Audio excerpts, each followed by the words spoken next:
unqualified Secretary of Defense that this country has ever seen. So it's hard to take him serious. It's hard to believe him if his lips are moving either. But that's where we are, and it's unfortunate. And I hope that some of our Republican colleagues start speaking against it. But if past his prologue, then they won't. Thank you for your question. We have the most amazing military in the world, and the leadership of our amazing military, we're all gathered together, hundreds and hundreds and hundreds of them. And Donald Trump and Pete Hegseth were expecting rousing applause and standing ovations from our nation's generals, and they were met with silence. It was a silence of the generals. And the generals knew that what Trump was saying was wrong. We do not deploy American forces against Americans in our cities. Our military is not to be used for domestic law enforcement. It is not trained to do that. And our generals simply sat there silently. It's also illegal for Donald Trump to order U.S. troops against Americans in American cities. A federal judge has said so. We expect the appellate courts and even the Supreme Court to uphold that ruling. Thank you. Representative Blue? Our expectation is that generals and members of the service follow the Constitution and the Uniform Code of Military Conduct. Those are their guiding principles, and it's our expectation.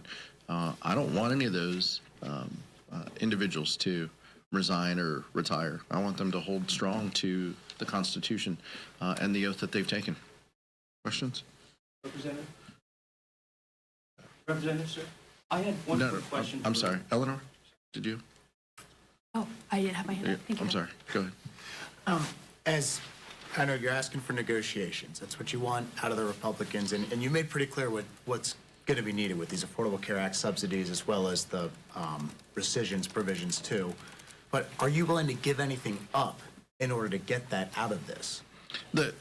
This is on. Let me back up for those in the cheap seats and for those at home. Republicans control the Senate, the House, and the White House. They must have a plan to solve this, unless they are talking to us. I mean, if they aren't talking to us, then they must have a plan. They need Democratic votes in order to fund government.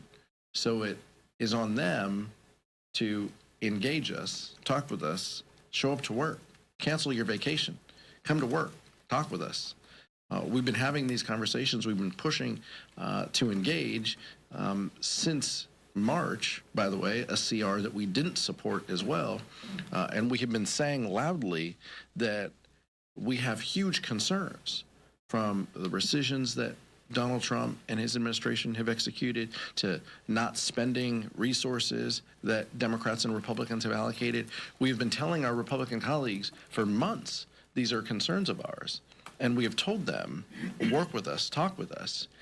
And all we got were partisan bills because Speaker Johnson is just interested in being the chair of the Republican conference. He isn't interested, apparently, in being the Speaker of the House and passing things with 218 votes that can become law. That's what he could be focused on, but he's not. He is simply focused on doing what his conference wants, trying to keep them together.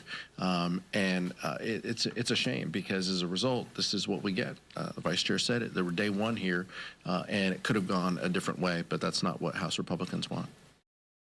Thanks, Mr. Chairman. You guys have over 200 Democrats in the House. You only lost one vote on this continuing resolution when the vote was on it. Yesterday, before the shutdown even started, Senate Democrats lost 3 votes. Are you worried that as this goes on, we could see a repeat of the CR earlier this year and Senate Democrats through? It's a question for the Senate, but I will tell you, each of those senators who voted yes, all of them have said Republicans need to come to the table.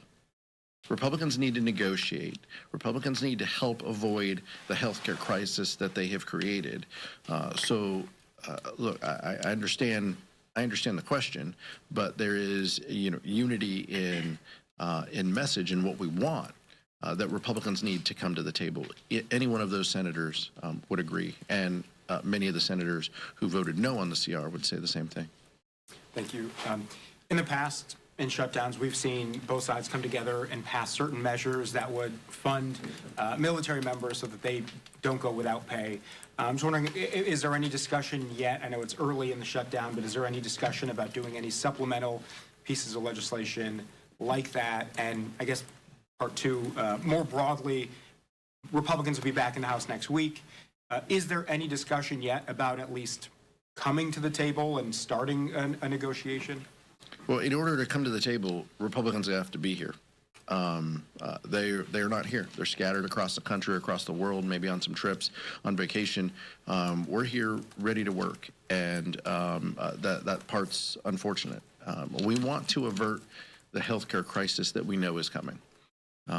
I appreciate you asking about possible legislation. The majority controls the floor. If Republicans want to put pieces of legislation on the floor, they can next week. We are saying, let's avoid